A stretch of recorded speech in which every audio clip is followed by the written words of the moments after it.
अव्यक्तोऽयं चिन्त्योऽयं विकार्योऽयमुच्यते तस्मादेवं विदित्वैनं नानुशोचितुमर्हसि। 25। भावार्थ: यह आत्मा अव्यक्त, अकल्पनीय तथा अपरिवर्तनीय कहा जाता है। यह जानकर तुम्हें शरीर के लिए शोक नहीं करना चाहिए।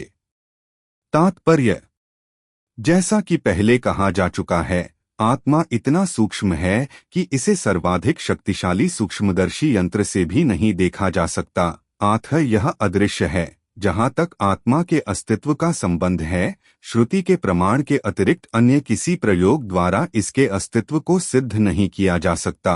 हमें इस सत्य को स्वीकार करना पड़ता है, क्योंकि अनुभवगम्य सत्य होते हुए भी आत्मा के अस्तित्व को समझने के लिए कोई अन्य साधन नहीं है।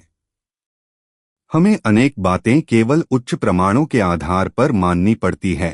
कोई भी अपनी माता के आधार पर अपने पिता के अस्तित्व को अस्वीकार नहीं कर सकता। पिता के स्वरूप को जानने का साधन या एकमात्र प्रमाण माता है।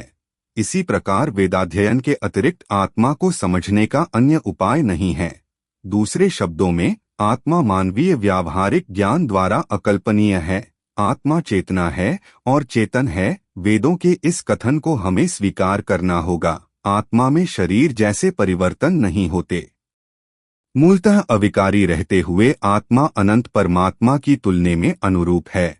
परमात्मा अनंत है और अणुआत्मा अति सूक्ष्म है।